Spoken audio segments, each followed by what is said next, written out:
कार्यक्रम के पुण्यार्जक हैं माता पिता श्रीमान रूपचंद जी जैन, श्रीमती कमला जैन, दिनेश जैन, रेखा जैन, दिवेश जैन, दिशा जैन, गंगवाल परिवार, प्रवासी मुंबई, निवासी ब्यावर।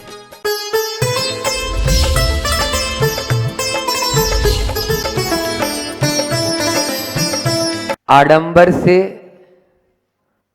और व्यक्तिवाद या लौकिकता से बहुत दूर है यह स्वयंभू स्तोत्र, और दार्शनिकता से और आध्यात्मिकता से भरपूर है यह स्वयंभू स्तोत्र, जिसका प्रतिदिन अभी यहाँ पर हम 1-2 कारिकाएं लेकर रसास्वादन कर रहे हैं और अपने आप को वहाँ तक ले जाने की कोशिश कर रहे हैं कि किस प्रकार से हमें एक दुर्लभ मणि मिली है, उस दुर्लभ मणि की कीमत समझ सकें। यह जैन धर्म, यह जैन कुल, इसमें जन्म मिला है, यह जन्म हमारा कैसे सार्थक हो सकता है। अन्य दर्शनों में भी जन्म हुआ, अन्य धर्मों में भी जन्म हुआ, लेकिन यही श्रेष्ठ क्यों है, इसका कारण एक दिन एक कारिका में खुद आचार्य समंत भद्र स्वामी बता रहे हैं। कल हमने शंभवनाथ भगवान की स्तुति करते हुए आपसे कहा था, वर्तमान में यदि आप लोगों से 24 तीर्थंकर, आप लोग नहीं हम भी 24 तीर्थंकरों के नाम लिखने के लिए आपसे कहा जाए तो शायद ही लगता है कि कोई 1-2%, अधिकतर 5% सही लिख दें, बाकी कोई भी 24 तीर्थंकर सही नाम न तो उच्चारण करते हैं और न ही लिख पाएंगे। अभी आप इसे पूछता हूँ, शंभवनाथ भगवान जो हैं उनको आप कैसे लिखते हैं? 3 तरह के श है ना? हाँ, कल मैंने बताया था जो शंभु वाला स है, शंकर वाला स है, वो स। संभव ये नहीं लिखना, बस यही आप लोग बोलते हैं ना, संभव मूल नाम है शंभव, शंकर वाला है।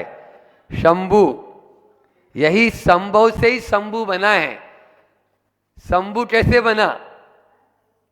संभव को जब धीरे धीरे बोलते जब निकनेम शॉर्ट नेम हो जाता है तो अब शंभु संभव न बोल के टाइम लगेगा तो शंभु इधर आ, तो यहाँ पे शंभु है। ये यहाँ पर श जो है वो तालव्य से है, दंती से नहीं है, समझ आया? और मूर्धन्य तो है ही नहीं, मूर्धन्य तो वो तो है नहीं, इसलिए इसका उच्चारण स्थान भी निश्चित होता है। ऐसे ही आएगा अरनाथ भगवान, अब अरह है उसमें बोलते ही हैं, देखो अरनाथ भगवान है, अर है ना? अभी अरिष्ट नेमी मूल नाम उनका अरिष्ट नेमी है, नेमीनाथ बोलते हैं अपन। तो बहुत सारे तीर्थंकरों के नाम अपन को शुद्ध आने, देखो बहुत फर्क हो जाता है। भट्टामर आप लोग पढ़ते हो, एक तो शकल और एक सकल, अंतर है कि नहीं है? शकल यानी कांच, सकल टुकड़ा, टुकड़ा शक्कर वाला शकल बोलेंगे तो टुकड़ा, कोई भी चीज का टुकड़ा। और सकल सड़क वाला यदि स बोलेंगे तो संपूर्ण, अर्थ ही बदल गया ना। एक तरफ तो पूर्ण और एक तरफ जरा सा टुकड़ा, कांच शटले शटले हैं वहां पे, वो तो शकल ऐसे। तो उच्चारण में बहुत अच्छा, अभी प्रतिदिन आप लोग उच्चारण भी हम आप लोग करवा रहे हैं, चिन्ह भी आप लोग लगा सकते हैं और इसको प्रतिदिन पाठ में लाएं। आचार्य श्री जी मैंने बताया ना, 3 बार पढ़ते हैं, अचिंत्य प्रभाव है इस स्वयंभू स्तोत्र का, इसलिए अपन उसको अपने जीवन में। तो कल संभव का अर्थ बताया था, सम यानी सुख, भव यानी संसार, इस संसार को सुख प्रदान करने वाले संभवनाथ भगवान हैं, जो किस प्रकार उदाहरण दिया, आकस्मिक वैद्यो, यानी कोई भी जैसे वैद्य होता है, कोई गरीब अमीर का भेद नहीं करता, किसी के पास अर्थ हो या ना हो, बल्कि जो निस्वार्थ निष्काम भाव से ही करते थे। कभी भी चिकित्सा और शिक्षा भारत की परंपरा रही, कभी बिकी नहीं। दान पेटी रख दी, आप उसमें डाल दीजिए। धर्मार्थ आयुर्वेदिक औषधालय मंडी भामोरा वाले अभी सम्मान हो रहा था ना, ये तो यानी वहां पर भी धर्मार्थ आयुर्वेदिक जो संस्थान चलते थे उनमें कभी नहीं बिकी हमारे यहाँ चिकित्सा। लेकिन अब पहले साइन कराए जाते हैं, बहुत विकृति आ चुकी है। कल मैंने कहा भी था हाईकोर्ट के माध्यम से कि चिकित्सा रोग की हो, गुरुजी कहते हैं। आज रोगी की चिकित्सा हो रही है। बस रोगी कैसा है समझ में आ रहा है ना, उसको रोग से कोई मतलब नहीं है, ये जेब वाला है या नहीं है। नहीं है तो भैया हाँ आगे चले जाओ, है तो हाँ आ जाओ। जो जांच लिखना ही नहीं, वो जांच हो रही है, धड़ल्ले से हो रही है। आप देखिए मरे के ऊपर दवाइयां लिख रहे हैं। अपने ही जीवन का एक सत्य प्रसंग जो गुजरा कि गृहस्थ अवस्था की बड़ी माँ जब लौट रहे थे तो एकदम से ऑन स्पॉट ब्रेन हेमरेज हुआ, स्कूटर से गिरी और ठीक है। लेकिन यहाँ के लोगों ने वहाँ भेज दिया। जब बड़े हॉस्पिटल में पहुँच गए, जो मर चुकी है उस पर 60,000 की दवाई 1994 में अप्रैल महीने के अंदर, 10 अप्रैल की बात है 1994 में 60,000 की दवाई। जब मैं अपने बड़े पिताजी को लेके गया, हाफ पैंट पहनते थे हम और उस समय ऊपर जाने नहीं दे रहे थे ओटी में उधर, तो मैंने उसको यूं किनारे किया, साइड हो जा, जाना है बस। और पिताजी ने जैसे ही नाड़ी देखी बोले बेटा माँ नहीं है। मैंने बोला कोई बात नहीं। उधर से भाई दवा लेके आ रहा था, इतना बड़ा कार्टून।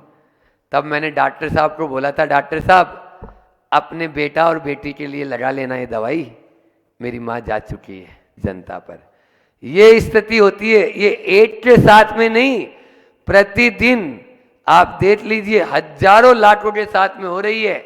आप तो आ जाओ, हमने 4 करोड़ रुपए की मशीन लगाई है MRI। बस वो कहती है MRI तुम अपने घर पर ही रहो, उसके यहाँ मत पहुंच जाना, नहीं वो तेरी MRI कर देगा। समझ में आ रहा है? एक बार पहुंच गए आप तो बस ऐसा ही होगा। यहाँ पर तो बात आई थी तब निकल गई कि यहाँ पर कह रहे हैं कि जिस प्रकार से पूर्व के जो वैद्य होते थे बिना किसी भावना के इलाज करते थे, उसी प्रकार से हे भगवान इस जलते हुए संतप्य मानस्य जनस्य लोके, जलते हुए इस संसार को आप ही रुजाम प्रशांते, बस शांति देने वाले हैं। आप ही उस निरोध करने वाले हैं, उस रोग को दूर करने वाले हैं, भव रोग को दूर करने वाले हैं। और दूसरे श्लोक के माध्यम से मैंने बताया था कि जो है इस संसार में कहीं पर भी कोई भी नित्य नहीं है, कोई पदार्थ नित्य नहीं और कोई शरण देने वाला नहीं। अत्राण और अनित्य है, यह संसार अनित्य और अत्राण है। यदि है शरण देने वाले तो वो आप हैं।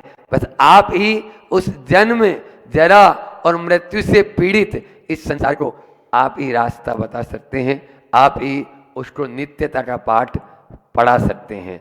आज आगे वे इंद्रिय सुख जो आपने जान लिए और छोड़ दिए, आदिनाथ और अजितनाथ भगवान में भी तीसरे श्लोक में ऐसे आया कि वैराग्य कैसे होता है, तो वैराग्य ऐसे होता है सतर्दोन्मीशितचलम हि शोक्यम तृष्णामयाप्यायन मात्र हेतु तृष्णा विवृद्धिश्च तपत्यजस्रम तापस्थिताया सैतीत्यवादी सतर्दोन्मीशचलम ही यानी निश्चय ही वहां लगाते हैं जहां पर निश्चय होता है। निश्चय से शौक्यम, शौक्यम यानी इंद्रिय जन्य सुट जो है, सतर्दोन्मेष चलम, सतर्द का मतलब होता है बिजली, बिजली के समान चमकने, बस बिजली चमकी और चली गई। इसी प्रकार से ये संसार के सुख कैसे हैं? बिजली के समान, जीवन है पानी की बूंद। हाँ, भजन तो गा लेते हो आप लोग, अच्छा। तृष्णा मया प्याय न मात्र हेतु, तृष्णा रूपी जो रोग है, तृष्णाम अपि अप्य मात्र हेतु, तृष्णा रूपी जो रोग है वह पुष्टि मात्र का कारण है। बस पुष्टि मात्र का कारण ऐसा कि अरे हमारी प्यास कभी बुझती है क्या, और चाहिए, बस अभी तो इतना ही हुआ, बस और चाहिए, चाहे और तृष्णा भी वृद्धि, वह तृष्णा जो है चारों ओर से वृद्धि को प्राप्त होने वाली है।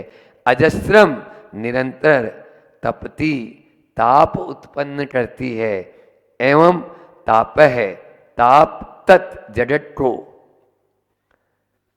आयासयति, यानी आयासयति का अर्थ है क्लेश की परस्पर दुखी करती है, मतलब क्लेश से दुखी कर देती है। वह तृष्णा और बढ़ती जाती है, और बढ़, तृष्णा की खाई खूब भरी, पर रिक्त रही वह रिक्त रही, ऐसा ही करती जाती है। इति अवादी, ऐसा आपने कहा है। आपने क्या कहा कि ये इंद्रियों के जो विषय हैं ये क्षणभंगुर हैं, बिजली की चमक के समान, बस चमकी और गए, आया गया, बस ये है। वो जाएगा ही ना, उसको रुक नहीं पाएगा, जाएगा कहाँ। और दूसरा वहां पर वह तृष्णा रूपी, देखो वहां पर आते हैं ना उसमें इष्टोपदेश में, आरंभेता पिटान प्राप्ता वह तृप्ति प्रतिपादकान अंते सुतु सजान कामन कामम कैसेवते सुधी। वहां पर पूज्यपाद स्वामी ने कहा कि जब तक पाते नहीं हो तब तक आकुलता रहती है, पाते नहीं है तब तक क्या रहती है? आतुरता। और पाने के बाद जब भोग लेते हैं तो आकुलता होनी शुरू हो जाती है, और जब आकुलता होती है उसके बाद में और ज्यादा दिन होते हैं तो फिर उकताहट हो जाती है, अरे इनके मारे जी उठता को। समझ में आ रहा है? पहले क्या हुआ? आतुरता, फिर क्या हुआ? आकुलता, और फिर उसके बाद में उकताहट। उकताहट महसूस होने लगती है। आप देख लीजिए, अभी जब तक वो +1 मोबाइल आया नहीं तब तक आतुरता, कैसे भी मुझे मिल जाए, मिल गया, अरे ये तो सबके पास में ही है, आकुलता। अब आकुलता के बाद में उकताहट, अब एक इसको और कहाँ रखें अपन। इस प्रकार से हर चीज में ये लगाते हुए चले जाना। यहाँ पर आचार्य भगवान ने इस श्लोक के माध्यम से हमें सचेत कर रहे हैं। ये अलग बेजोड़ी ग्रंथ है, बोला ना मैंने, आडंबर या लौकिकता से इसमें कुछ मतलब नहीं। आचार्य भगवान का जन्म यहाँ हुआ, भगवान ने ये किया, भगवान ने वैसा, ऐसा कुछ नहीं। यहाँ पर तो वो सीधे सीधे अध्यात्म की ओर ले जाना चाहते हैं, सीधे सीधे वह दार्शनिकता से हमें परिचय कराना चाहते हैं कि तुम उसी दर्शन को अंगीकार कर जिसको भगवान ने अंगीकार किया। और भगवान पूज्य क्यों हुए? क्योंकि उन्होंने पंचेंद्रियों के विषयों का त्याग किया। तू भी त्याग कर दे। आप देखो, है तो ये स्तुति भगवान की, लेकिन भगवान की स्तुति के माध्यम से वो हमको सचेत करना चाहते हैं, जैसे इन्होंने त्याग किया वैसे तू भी त्याग कर दे। 5 इंद्रियों के विषय कभी तृप्ति देने वाले हैं? बोलो, किसी को आज तक तृप्ति हुई? किसी को नहीं हुई, किसी को भी नहीं। जब उनको नहीं हुई तो अपन को क्या हो जाएगी, ये तो सोचो। तो इसी के माध्यम से हम आगे भी अपना एक रास्ता क्लियर करेंगे, तभी होगा। आगे वाली कारिका एक और लेते हैं कि यह संसार की व्यवस्था बंध और मोक्ष के आधार पर चलती है ना। क्योंकि बंधन है तो मोक्ष है, जो बंधा हुआ है वही तो छूटेगा, जो पहले से ही छूटा हुआ क्या छूटेगा, ठीक है ना। अन्य जो दर्शन वाले हैं वो मुक्त आत्मा मानते हैं, ठीक है ना। यहाँ ऐसा नहीं, तो कर्मों का बंधन है तेरा, ठीक है ना। तो वो कैसा बंधन है बता रहे हैं खुद। बंधश्च मोक्षश्च तयोश्च हेतु बद्धश्च मुक्तश्च फलम च मुक्तिः साध्वादिनो नाथ तदेव युक्तम् निकांत दृष्टे स्तुतमतोसि शास्ता। हे तू, यहाँ पे तू बड़ा किया, क्यों किया बड़ा? क्योंकि यहाँ द्विवचन है, बंध और मोक्ष, इन दोनों का यहाँ पर वर्णन कर रहे हैं ना, इसलिए गुरु गुरु गुरु है। समझ में आया? तो यहाँ द्विवचन में वह दीर्घ हो जाता है, यहाँ पर भी द्विवचन का प्रयोग किया गया है। सत बंधस्य मोक्षस्य, हे नाथ हे स्वामिन, बंधस्य बंध, मोक्षस्य मोक्ष, तयो हेतु, तयो यानी उन दोनों के कारण, उन दोनों का जो कारण हेतु है, बंध और मोक्ष का जो हेतु है वह बद्धस्य मुक्तस्य, आत्मा को बद्ध करता है और मुक्तस्य, आत्मा को मुक्त करता है। बंध का कारण अपनाओगे आत्मा बंधन को प्राप्त होगी, और मुक्ति का कारण अपनाओगे तो आत्मा मुक्ति को प्राप्त हो जाएगी।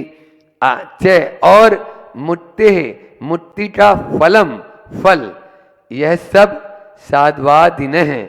आपके इस साधवाद ने, साधवाद रूपी अनेकांत रूपी जो मत है उसमें तवेव, आपके ही मते, मत में युक्तम सिद्ध होता है, ठीक प्रतीत होता है। एकांत दृष्टे न अतः त्वम शास्ता असि, जो एकांत दृष्टि के मत होते हैं, चाहे वो बौद्ध हो, चाहे सांख्य हो, चाहे वो मीमांसक हो, चाहे वो अन्य वैशेषिक आदि हो, उनमें ठीक नहीं। इसलिए त्वम, आप ही, शास्ता, शासन यानी तत्वोपदेष्टा असि हैं, आप ही सच्चे तत्वोपदेष्टा हैं, अन्य कोई भी तत्वोपदेष्टा नहीं है। क्योंकि तत्व का सही प्रतिपादन कौन करेगा? जो सात तत्व के बारे में जानेगा। जो बंधन, आत्मा को बंधन से युक्त मानते ही नहीं, तो फिर वो मुक्ति का पुरुषार्थ क्यों करेंगे? वहां तो ईट ड्रिंक एंड बी मेरी, खाओ पियो और मौज उड़ाओ, कर्जा ले और घी पियो। कल किसने देखा? कल कौन देखने वाला है? ये होगा। इसलिए यहाँ पर बंधन भी है और मोक्ष भी है। आपकी आत्मा, आप सिद्धालय में जाकर विराजमान हो चुके हैं क्योंकि आप मुक्त हो चुके हैं, और हम अभी यहीं पर गोते खा रहे हैं क्योंकि बंधन को प्राप्त हैं। इसलिए बंध भी है और मोक्ष भी है। ये साधवाद, ये भी एक कथन की शैली होती है, ये शायदवाद नहीं है। शायदवाद जो है शायदवाद नहीं है, कथनचित, हाँ कथनचित है, कथनचित नहीं है। इसको कहेंगे वो अनेकांत से कहेंगे। जब अनेकांत का आप सहारा लेंगे तो साधवाद का निरूपण आराम से कर लेंगे। यहाँ पर भी आचार्य भगवान ने वही कहा, क्योंकि जिसका जन्म होता है उसी की मृत्यु होती है, और जहाँ बंध होता है वहीं मोक्ष होता है। दोनों साथ में हैं, सत्य है असत्य भी है। ये और बता दें, ऐसा नहीं है कि सत्य की, वैसे भी आपको बता दें कि सत्य की कीमत भी तभी होती है जब असत्य होता है। दूसरा बैठा है, समझ में आ रहा है? इसी प्रकार से शोभा तभी होती है जब, यहाँ मंच की शोभा भी तब है, हम बैठे रहे इधर कोई है ही नहीं तो क्या होगा? वही होगा। तो इस प्रकार से दोनों सापेक्ष होते हैं। इसलिए आचार्य भगवान ने हाइकु में कहा, सत्य सत्य है, किसको क्यों ढांकूं? बस ये है अनेकांत, ये है साधवाद, ढांकना किसी को है ही नहीं, सब उजागर है। सत्य सत्य है और असत्य असत्य है। सत्य का कभी विनाश नहीं हो सकता और जो विनाश होता है वो कभी सत्य नहीं हो सकता। उत्पाद व द्रव्य युक्तम सत और सत द्रव्य लक्षणम, यही द्रव्य का लक्षण है। जो विनाशिक है, जो विनाशशील है, उसका पर्याय का विनाश होता है। कि असत्य क्या है और सत्य क्या है, इसको समझ लो, पूरा आपको अनेकांत बाद समझ में आ जाएगा। क्योंकि उत्पाद जिसका हो रहा है उसका विनाश भी चालू है और जिसका उत्पाद होता है उसका विनाश होता नहीं। हमारे यहाँ एक में नित्य है वही अनित्य है, जो भेद है वही अभेद है। अलग अलग विवक्षा से उसका अलग अलग कथन किया जाता है। बस इसी तरह से यहाँ भी बंद है, इसी भावना के साथ अहिंसा परमो धर्म की आचार्य गुरुवर विद्यासागर महामुनिराज जी। पिग फैट का मतलब ये होता है सुअर की चर्बी इनमें मिली है। ये आपके टूथपेस्ट में, ये आपके शेविंग क्रीम में, या आप चिंगम में, ये चॉकलेट में, मिठाइयों में, बिस्किट्स में, आपके कॉर्नफ्लेक्स में, केक्स में, पेस्ट्री में, कैन में, टीन, सब वस्तुओं में ये मिला हुआ है। अब ये विचार करना आप कैसे कहला रहे हैं। आपको एक और बात बता देता हूं कि वे प्रोटीन क्या कहलाता है। वे प्रोटीन मतलब जिन्हें आपके बीच में रखी थी बात, चीज मतलब आप जिसको कहते हैं पनीर। वो जो चीज है, बाजार का जो चीज है, वो चीज जो काय से फाड़ा जाता है, रेनेट से फाड़ा जाता है। चीज वही कहलाता, वही है, पनीर ही कहलाता है। वो रेनेट से फाड़ा जाता है। और मैंने रेनेट काय से बनता है आपको वो भी पूरा खोला था। रेनेट मतलब शुद्ध मांसाहार। वो रेनेट जिसमें मादा बच्चों को मारा जाता है, शिशुओं को मारा जाता है, उसके 5वीं पेट की सतह से वो एक एसिड निकलता है, उस एसिड से वो रेनेट बनता है और उस रेनेट से ही चीज बनता है। और चीज मतलब यानी कि जो आप छेने का पानी कहते हो, जिसे छेने का पानी कहते हो, उसको ये कहते हैं वे प्रोटीन। वो वे प्रोटीन उस रेनेट को डालने से बनता है। और वो जो वे प्रोटीन है वो आपकी जितनी भी टॉफीज चॉकलेट हैं उन सब में वो डलता है, वो बाय प्रोडक्ट में डलता है। और जो छोटे छोटे मादा बछड़ों की आंतों से और 5वें नंबर का जो उनका हिस्सा होता है उसमें से वो एसिड निकाल कर बनाया जाता है। आपको बता दें इसके अलावा सुअर से सोडियम इन्सेनेट अम्ल जो है वो निकलता है। वो अम्ल जितनी भी खाने पीने की वस्तुएं विदेशों की हैं, और विदेश नहीं, आजकल देशी वस्तुएं भी हैं, जो डब्बा बंद पैक वस्तुएं, उसमें सोडियम एनिसिनेट डाला जाता है, अम्ल डाला जाता है। वो अम्ल जो है वो क्या है, वो अम्ल जो है एक तो सुअर से और एक मछली से प्राप्त किया जाता है। उसका उपयोग मुख्यतः स्वाद को बढ़ाने के लिए क्या किया जाता है। यहाँ तक कहा है कि गर्भवती महिला को लेना नहीं चाहिए, नहीं तो अगर वो लेती है तो क्या होगा, उसके बच्चे, होने वाले बच्चे क्रोधी होंगे, अननॉर्मल के साथ विक्षिप्त होंगे। और आज बच्चे देख लो आप, इस प्रकार के ज़्यादा उत्पन्न हो रहे हैं। और यहाँ तक कहा है कि छोटे बच्चे, 12 सप्ताह से छोटे बच्चों को तो वो देना ही नहीं चाहिए। अगर दे दिया तो बहुत बड़ी हानि उस बच्चे को भुगतनी पड़ेगी, उसके जीवन के साथ नुकसान होता। हाँ जी, खाते तो हैं लेकिन खाने के बाद उसका नुकसान क्या होता है वो देखो आप। आज कितनी संक्लिष्टता बढ़ती जा रही, बच्चे आपकी बात नहीं मान रहे हैं। और ये तो इतने सारे मैंने एक साथ बता दिए जिसमें सुअर की चर्बी थी, लेकिन अब और नंबर आपके बीच में खोल रहा हूँ जिसमें और किस लिए प्रयोग किए जाते हैं। उन नंबर के अलावा दूसरे नंबर खोल रहा हूँ आपके बीच में जिसमें सुअर के अलावा भी और चर्बी रहती है और आपको पता नहीं है और आप लेते चले जा रहे हैं। और किस प्रयोग में आती है बताता हूँ आपको। E120 ये क्या कहलाता है, इसको थोड़ा डिटेल कर देता हूँ मैं। बाकी सब तो वो थे तो बहुत सारा समय लगता उसको बताने के चक्कर में, सब उसमें सिर्फ वो पिग फैट था। अब पिग फैट के अलावा क्या है, बोले E120। ये जो E120 है इसको कोशिनिल कार्बोनेट एसिड बोलते हैं। अगर उसको अपन डिटेल में जाएं, क्या काम आता है महाराज जी, ये लाल रंग होता है। क्या के लिए आता है, बोले खाद्य वस्तु को रंगने में उपयोग होता है।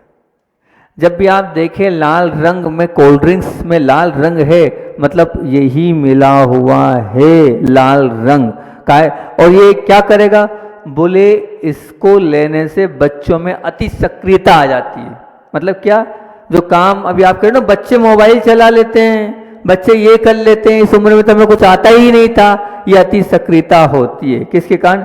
इसके कारण हमारे बनता काय से, इसका उत्पादन स्रोत क्या है? तो बताते प्राणीजन्य। प्राणीजन्य भी काय से? मादा जानवरों को, मादा मतलब समझ रहे, जो महिला पर्याय की जानवर होती है उनको, जानवर को सुखाकर उत्पादित किया जाता, उनके अवयवों को सुखाया जाता है और सुखाए जाने के बाद ये उत्पादित किया जाता है। ये उसका उत्पादन स्रोत बता रहे हैं और उसका दुष्प्रभाव आपको बता रहे हैं कि बच्चों में अति सक्रियता E120 कोशिनिल कार्बोनेट एसिड से आती है। उसका प्रयोग लाल रंग अर्थात खाद्य वस्तु के रंगने में उपयोग किया जाता है। आगे आपको नई नई बिल्कुल जानकारी दे रहा हूं मैं। आगे E153, ये E153 क्या है? ये बोले कार्बन ब्लैक। आप जब पढ़ेंगे इसके विषय में तो इसको कार्बन ब्लैक बोलते हैं। क्या होता है? कत्था, काले रंग का कत्था किस में उपयोग आता है? खाद्य वस्तुओं में उपयोग होता है। काली कोल्ड ड्रिंक्स कैसे हुई? वो काला जो कलर खाद्य वस्तु में होता है इसके माध्यम से होता है। काय से? तो बोले इसको प्राणीजन्य भी कह सकते हैं, अन्न भी कह सकते हैं। इससे हानि क्या है? बच्चों के लिए सबसे ज्यादा हानिकारक प्रतिरोधक शक्ति में कमी।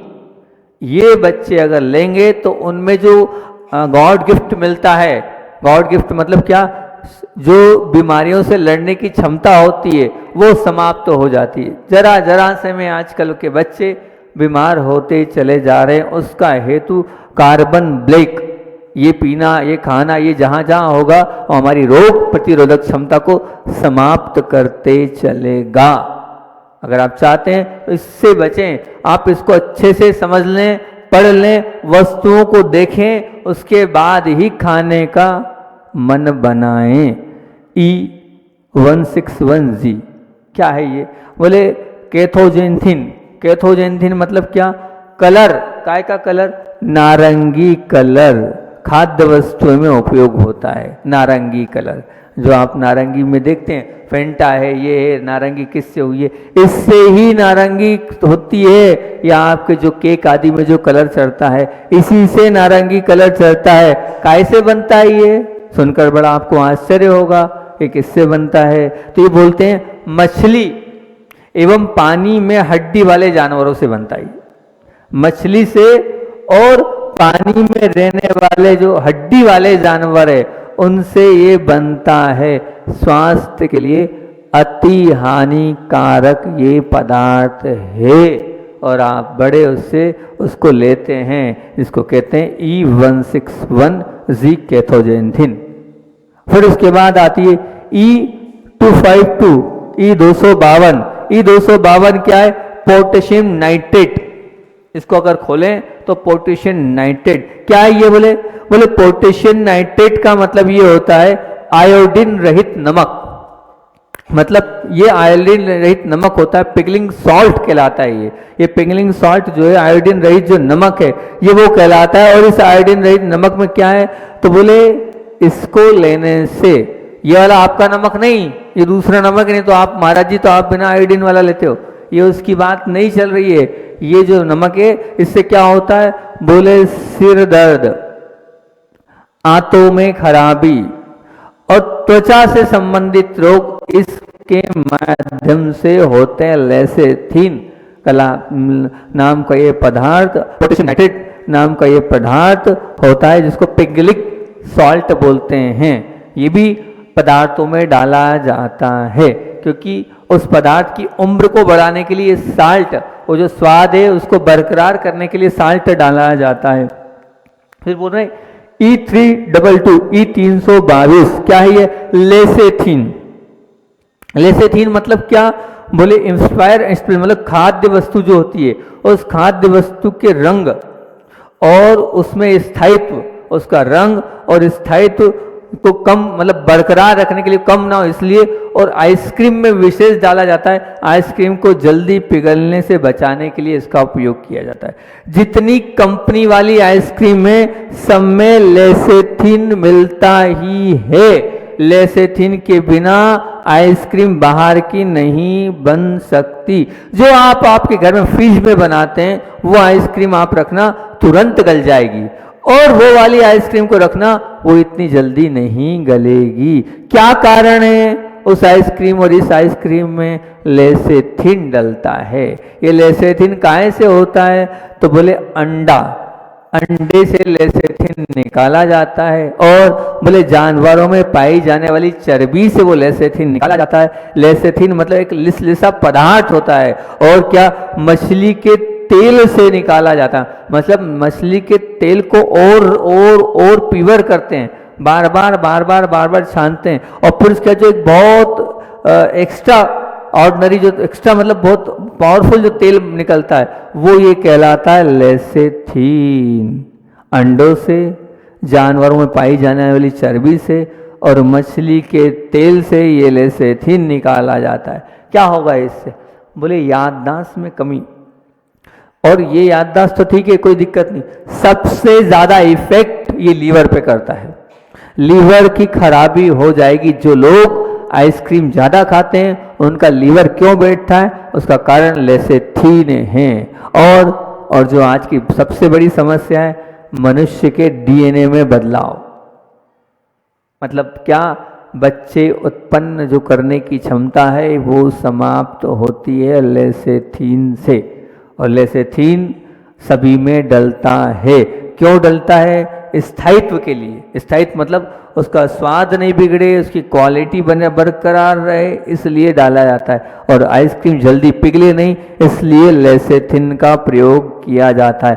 अंडों से, जानवरों में पाई जाने वाली चर्बी से, और मछली के तेल से।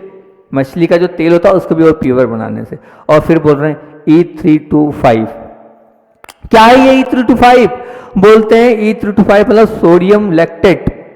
सोडियम लैक्टेट क्या है? श्रेणी क्या है? मतलब ये तो बोलते हैं ये भी प्राणियों से ही उत्पन्न होता है। काय में डलता है? बोले चीज, वही पनीर, वही जो आपका पनीर है उस पनीर में। फ्रूट जेली में डलता है।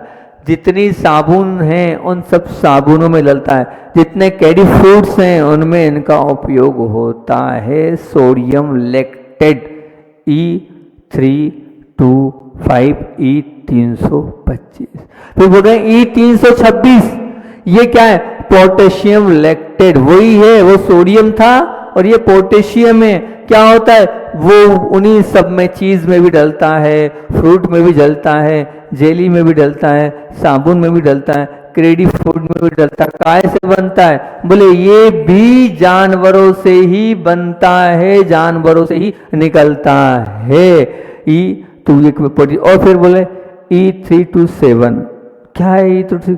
Calcium lactate. ये लैक्टेट पूरे जानवरों से ही बनते हैं। ये क्या है? Calcium lactate. कैल्शियम की पूर्ति के लिए, आपके शरीर में कैल्शियम दूर हो, कैल्शियम के कारण आपको जो बीमारियां उसके लिए डलता है। और तो ये आहार की सामग्री में डल रहेगा, एलोपैथी में तो डलता ही डलता है। वही चीज, फ्रूट जेली, साबुन, कैडी फ्रूट में उपयोग होता है। काय से? प्राणियों के अंदर से इस कैल्शियम को निकाला जाता है। बिना प्राणियों के ये नहीं निकलता है, कोई प्राकृतिक नहीं है। फिर बोल रहे हैं आगे वाला, तो ये मान के चलना सब में डलता है। E422। जब आप देखेंगे आइसक्रीम में तो सब जगह E422 आपको देखने को मिलेगा। जब आप कोल्ड ड्रिंक्स को देखेंगे तो कोल्ड ड्रिंक्स के प्रोजेक्ट में E422 देखने को मिलेगा। क्या है ये? बोले मतलब बिना E422 के कोल्ड ड्रिंक्स बन ही नहीं सकती। खुला चैलेंज।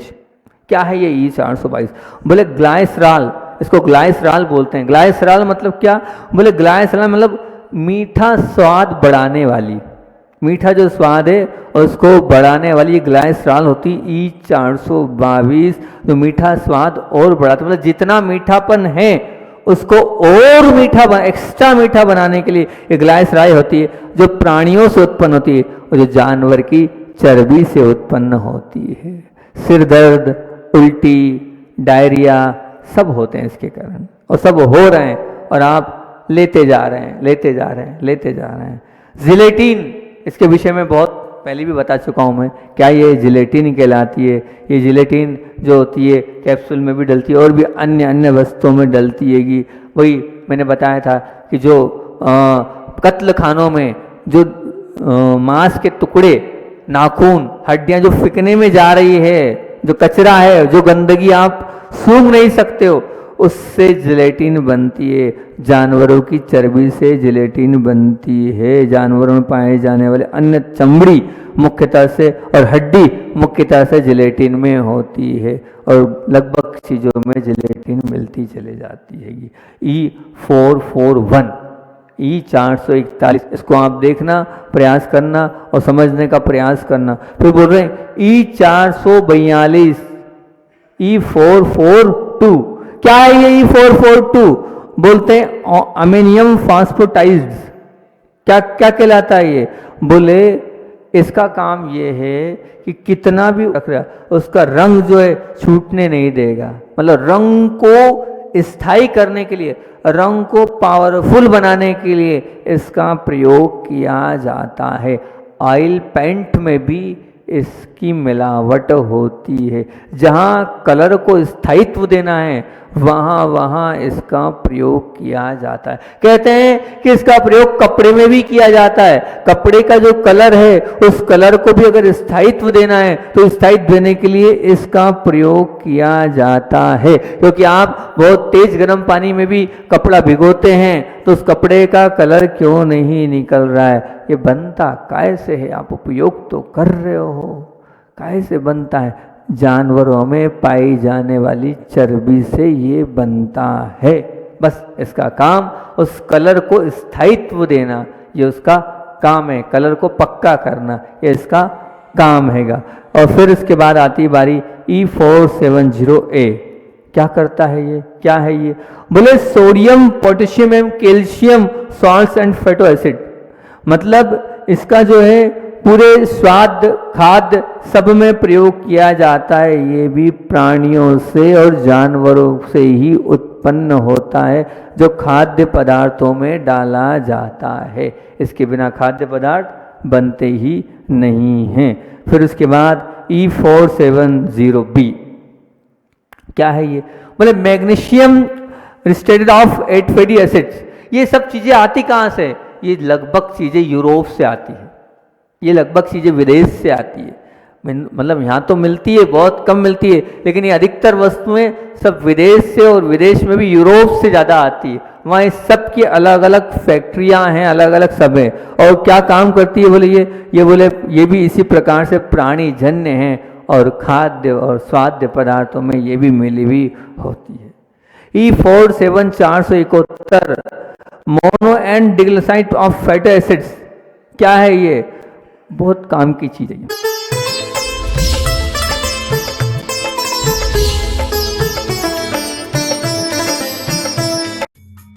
इस कार्यक्रम के पुण्यार्जक थे माता पिता श्रीमान रूपचंद जी जैन, श्रीमती कमला जैन, दिनेश जैन, रेखा जैन, दिवेश जैन, दिशा जैन, गंगवाल परिवार, प्रवासी मुंबई, निवासी ब्यावर।